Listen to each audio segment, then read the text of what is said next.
Solid start relay, এটি welding মেশিনে, ওভেনে ওয়েল্ডিং রডের হিট রাখার জন্য ব্যবহার করা হয় এই মেশিন।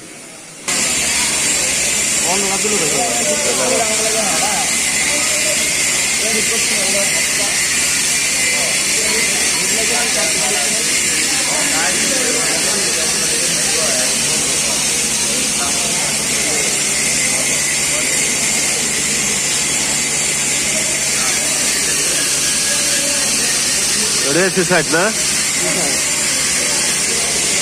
এক পাশে একটা লাগা, আর পাশে দুইটা প্লাস লাইনে দেওয়া আছে দিচ্ছি না। হ্যাঁ এটা প্লাস, ঠিক আছে লাগাও, প্লাস এটা মাইনাস ঢোকে না, হ্যাঁ একটু